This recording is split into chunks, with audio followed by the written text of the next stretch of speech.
برادران ملت اسلامی، السلام علیکم ورحمۃ اللہ وبرکاتہ۔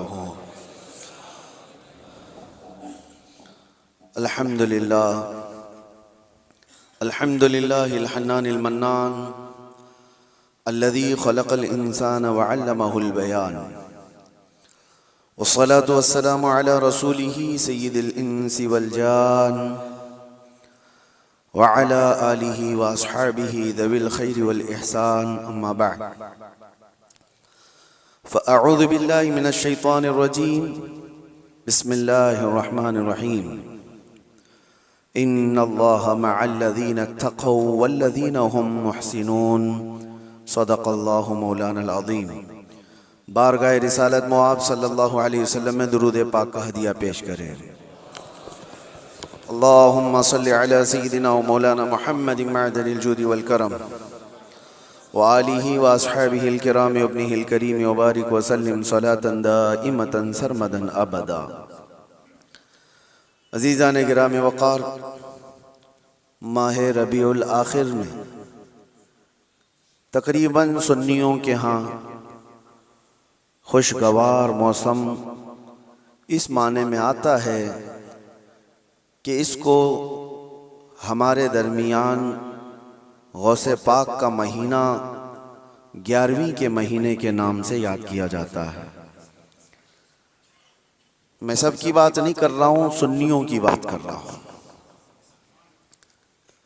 اور سرکار سیدنا عبد القادر جیلانی غوث العظم بغدادی رضی اللہ تعالیٰ عنہ کے یاد میں تقریباً پوری دنیا اپنے اپنے انداز سے خراج عقیدت پیش کرتی ہے، نیاز، ایصال ثواب، بہت ساری باتیں۔ آج میں ایک بات عرض کرنا چاہتا ہوں کہ اللہ کا ولی کون ہے؟ ہم تو انہیں سلطان الاولیاء کہتے ہیں۔ سلطان الاولیاء ہیں کیونکہ اللہ تبارک و تعالیٰ کے مقدس بندوں میں کچھ وہ ہیں جن کو اللہ تعالیٰ نے اپنی محبوبیت کے لیے چن لیا ہے۔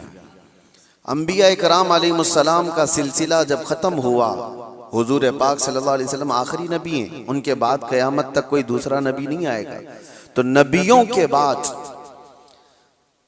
کے بعد نبیوں کا جو کام کیا جانا ہے، اس کام کو لے کر آگے بڑھانے والے امت کے وہ صالحین کو اولیاء اکرام کہا جاتا ہے۔ اور ولی ہوتا کون ہے؟ ولی کا کوئی خاص چہرہ، خاص لباس یا کوئی ایسی چیز نہیں بتائی گئی، لیکن قرآن نے کہا ان اولیاءہ الا المتقون، اللہ کے ولی صرف وہ ہوتے ہیں جو متقی ہوتے ہیں۔ اور متقی کون ہوتا ہے؟ متقی کس کو کہتے ہیں؟ تقوی والا۔ یہ عربی کا لفظ ہے۔ متقی کس کو کہتے ہیں؟ اس کی بہت ساری ڈیفینیشن ہے۔ ایک چیز میں بتاؤں، حضور پاک صلی اللہ علیہ وسلم نے فرمایا کچھ چیزیں حلال ہیں، کچھ چیزیں حرام ہیں۔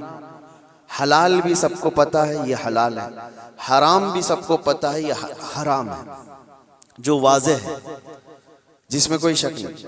لیکن حلال اور حرام کے بیچ میں کچھ چیزیں ایسی ہیں جن کے بارے میں شک ہوتا ہے کہ حلال ہے کہ نہیں ہے، حرام ہے یا نہیں۔ تو فرمایا گیا ایسی شک والی چیزوں کو چھوڑ دینے کا نام تقویٰ ہے، حرام چیزیں چھوڑنے کا نام نہیں۔ حرام چیزیں چھوڑنا تو مسلمان کے لیے ضروری ہے۔ شراب نہیں پیتا، چوری نہیں کرتا، زنا نہیں کرتا، یہ ساری چیزیں نہیں کرتا، یہ تو مسلمان کے لیے ضروری ہیں۔ لیکن چند وہ چیزیں ہیں جو حرام اور حلال کے بیچ میں مشکوک ہیں، ان چیزوں کو بھی چھوڑ دینے کا نام تقویٰ ہے۔ اور تقویٰ دل سے ہوتا ہے، تقویٰ دل سے ہوتا ہے۔ اس طور پر سمجھ لیں کہ ہمیشہ اس کے سینے میں اللہ کا خوف ہو، ہر گھڑی اللہ تبارک و تعالیٰ کی خشیت ہو، اس کو تقویٰ کہا جاتا ہے۔ تقویٰ، اور تقوی کے بغیر کوئی ولی نہیں ہوتا۔ تقویٰ سب سے بڑی چیز یہ ہے کہ تقویٰ کراتا کیا ہے؟ ٹھنڈیوں میں بستر چھوڑ کر کھڑا ہو جاتا ہے بندہ اللہ کی عبادت کے لیے، تقویٰ ہے۔ رات کے وقت وہ جب لوگ سو رہے ہوں یہ رب تعالیٰ کے حضور کھڑا ہو جاتا ہے، یہ اللہ کا خوف اس کو بستروں سے اٹھا دیتا ہے، یہ تقویٰ ہے۔ اللہ کا خوف اسے ایسی جگہوں کی طرف دیکھنے بھی نہیں دیتا جس کو دنیا عام طور پر دیکھتی ہے، یہ تقویٰ ہے۔ اللہ کا خوف اس کے سینے میں، اس کی آنکھیں محفوظ ہیں، اس کی زبان محفوظ ہے، اس کا دل محفوظ ہے، اس کے ہاتھ پیر محفوظ ہیں گناہوں سے، یہ تقویٰ ہے۔ اور یہ تقوی کے ساتھ ہی کوئی اللہ کا ولی ہوتا ہے۔ اللہ کا ولی وہ نہیں کہ لٹھ چھوڑ کر کے رکھا ہے بالوں کی، 10 انگوٹھیاں پہن کے گھوم رہا ہے اور کوئی بھی بابا بن کر کے لوگوں کو لوٹ رہا ہے، اس کو لوگ سمجھ لیے کہ اللہ کا ولی ہے۔ اللہ کا ولی وہ نہیں ہوتا۔ سب سے بڑی بات آپ کو میں بتاؤں، حضور پاک صلی اللہ تعالی علیہ وسلم کو چھوڑ کر کے کوئی اللہ تک پہنچ ہی نہیں سکتا۔ بخدا خدا کا یہی ہے در، نہیں اور کوئی مفر مقر، جو وہاں سے ہو یہی آ کے ہو، جو یہاں نہیں تو وہاں نہیں۔ بے ان کے واسطے خدا کچھ عطا کرے، ہاشا غلط غلط یہ ہوس بے بصر کی ہے۔ حضور کو چھوڑ کر کے کوئی ڈائریکٹ جانے والا راستہ ہے ہی نہیں، نبی پاک صلی اللہ علیہ وسلم۔ اب یہ بات میں کیوں کہہ رہا ہوں، کچھ وہ لوگ جو ولی بننے کا دعویٰ کر رہے ہیں، ڈھکوسلا ہے، جن کے ہاں حضور پاک کی شریعت کا کوئی لحاظ نہیں۔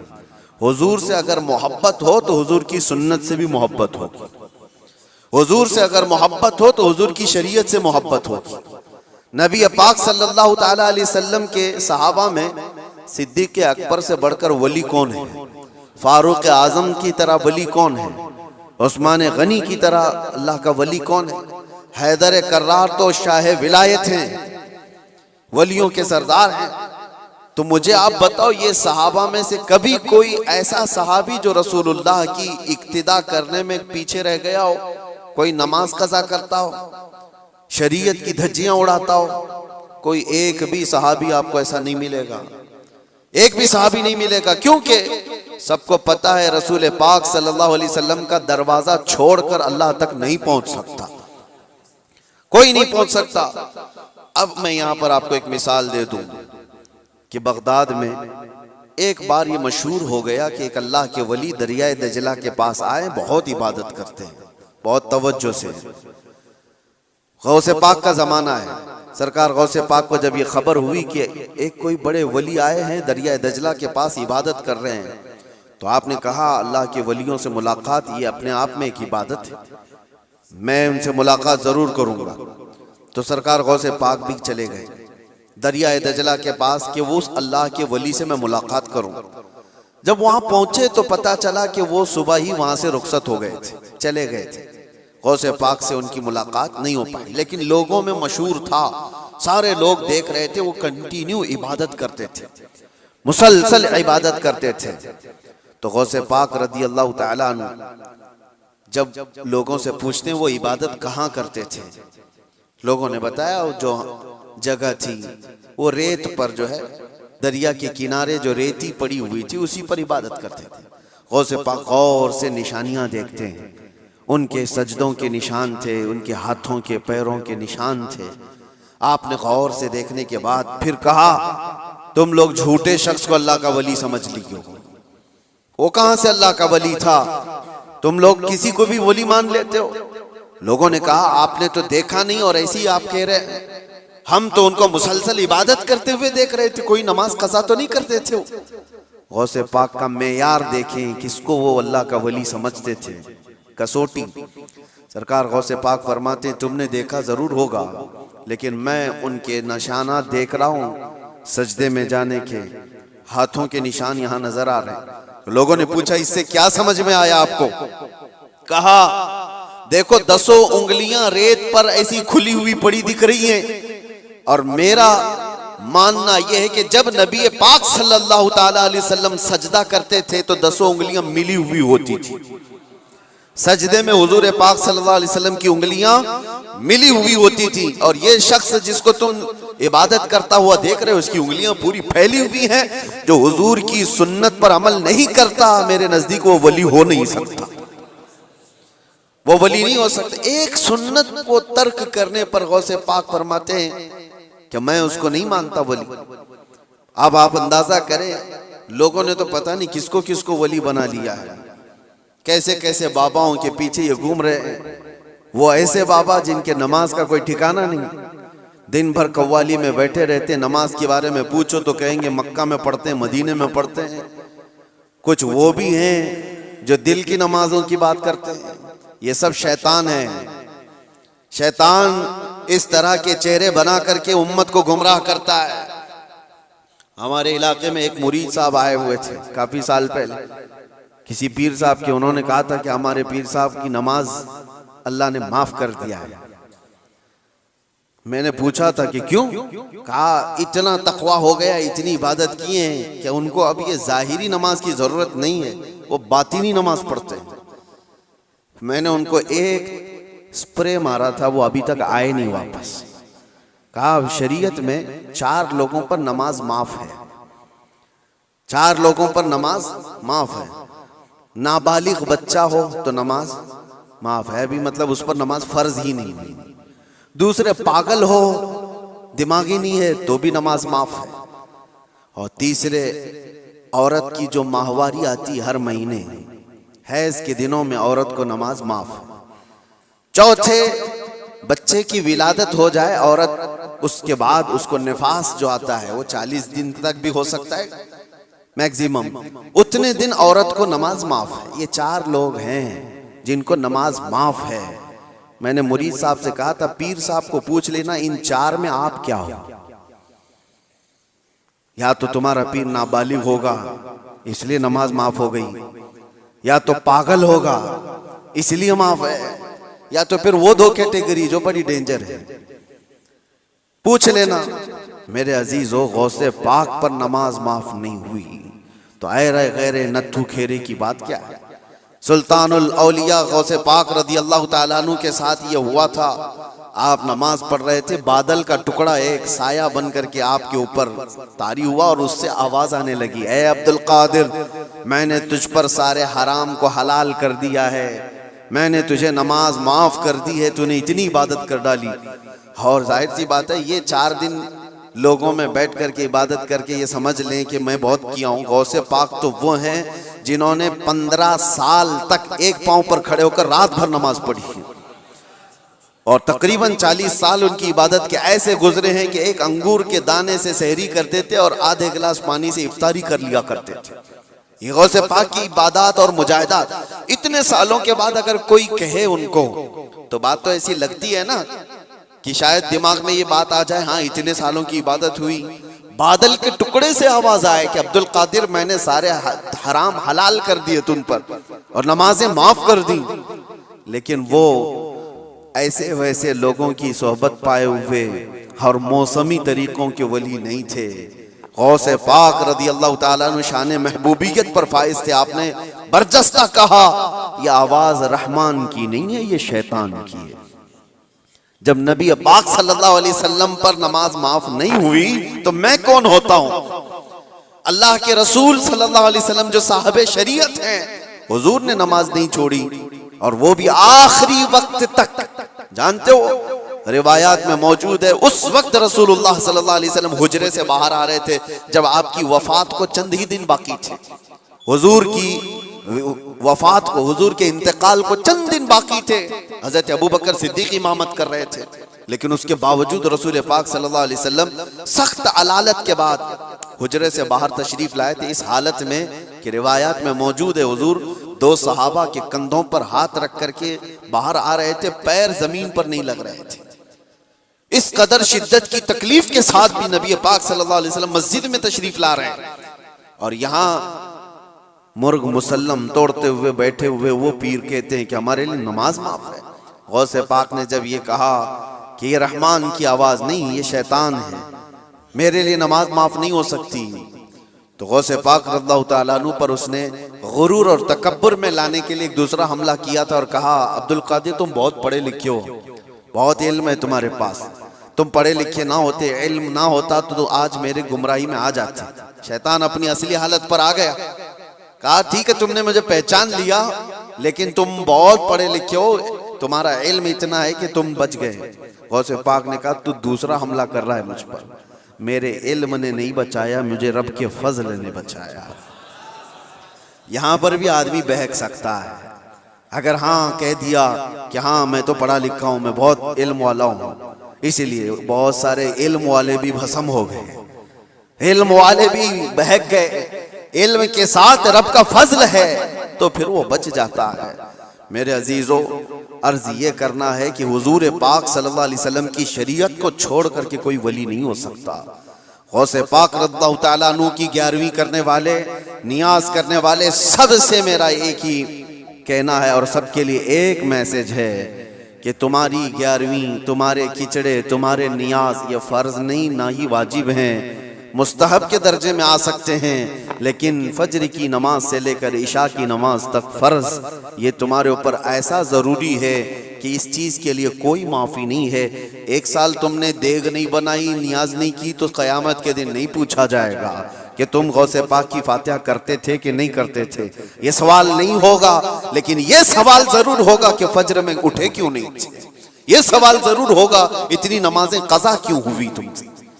میرے عزیزو، نوافل اور مستحبات میں پڑی ہوئی یہ امت، میں منع نہیں کرتا، آپ شوق سے، ہم بھی کرتے، غوث پاک رضی اللہ تعالیٰ عنہ کے دربار میں ایصال ثواب کے لیے، مرحومین کے لیے ہم نیاز، فاتحہ، ساری چیزیں کرتے ہیں، لیکن اس کا مطلب یہ نہیں ہے کہ کل وہی ہے اور اللہ تبارک و تعالیٰ کی یہ عبادتیں کچھ معنی نہیں رکھتی، نماز نہیں ہے، قرآن نہیں ہے۔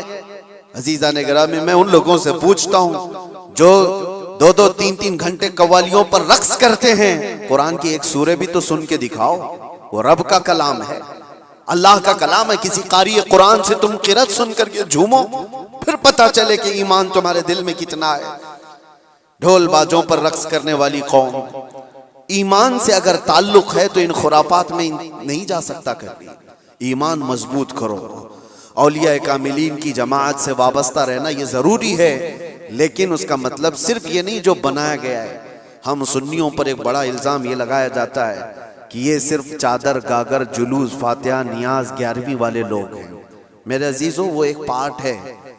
ظالموں نے جس طرح کا یہ ہمارے اوپر الزام لگا کر رکھا ہے کہ یہ سجدے کرنے والے لوگ ہیں، قبر کی پوجا کرنے والے لوگ ہیں، اور مزارات اولیاء پر جا کر شرک و بدعت کرنے والے لوگ ہیں، دنیا کو یہ پھیلا کر کے رکھا گیا۔ ہم اس سے برات کا اظہار کرتے ہیں۔ ہم سنی مزار کو سجدہ تو چھوڑو، ہم رسول کو بھی سجدہ نہیں کرتے۔ سجدہ صرف اور صرف اللہ وحدہ لا شریک کے لیے ہے، عبادت صرف اللہ رب العزت کے لیے ہے۔ سجدہ تو دور کی بات، جھکنا بھی جائز نہیں ہے، جھکنا بھی جائز نہیں۔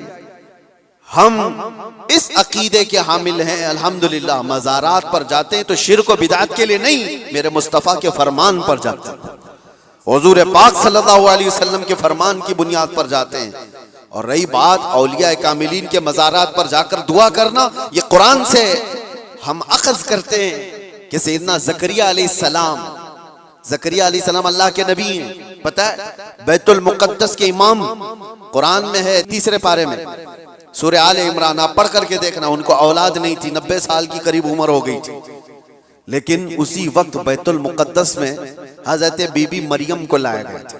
حضرت بی بی مریم کا بھی معاملہ ایسا ہے، ان کی والدہ منت کری تھی، ان کے والد عمران، ان کی والدہ حنا، ان کو بھی اولاد نہیں تھی، انہوں نے منت کی تھی کہ اللہ اگر ہم کو تو بیٹا دے تو ہم بیت المقدس کی خدمت میں وقف کریں گے۔ بیٹا نہیں ہوا، بیٹی ہوئی۔ منت کے مطابق انہوں نے اپنی بیٹی کا نام مریم رکھا اور لا کر کے بیت المقدس میں وقف کر دیا بچپن میں۔ تو کس کو دیا جائے گا؟ جو بیت المقدس کے امام تھے، متولی تھے، حضرت زکریا علیہ السلام، ان کے ہاتھ میں دیا گیا کہ یہ بچی وقف ہے۔ حضرت زکریا علیہ السلام نے قبول کیا اور ایک محراب میں بچی کو رکھتے تھے۔ قرآن میں یہ ذکر ہے، میں بتا رہا ہوں آپ کو۔ اور حضرت زکریا علیہ السلام کہتے ہیں کلما دخل علیہا زکریا المحراب وجد عندها رزقا قالت یا مریم انا لکی ھذا قالت هو من عند اللہ ان اللہ یرزق من یشاء بغیر حساب۔ جب حضرت زکریا علیہ السلام محراب مریم میں جاتے تو کہتے ہیں قسم قسم کے پھل وہاں پر رکھے ہوئے پاتے تھے۔ تو حضرت زکریا پوچھتے مریم یہ سب تیرے پاس کہاں سے آتا ہے؟ حضرت مریم کہتی ہے سب اللہ کی طرف سے ہے، اللہ جسے چاہے بے حساب رزق دیتا ہے۔ مریم کون ہے؟ نبی نہیں ہے حضرت مریم، ہاں اللہ کی ولیاں ہیں، پاکیزہ مقدس ہستی، لیکن ان کو اللہ تبارک و تعالیٰ نے وہ کرامات سے نوازا تھا، وہ بچپن میں پھل وغیرہ ان کو رزق کے طور پر پہنچ رہا تھا،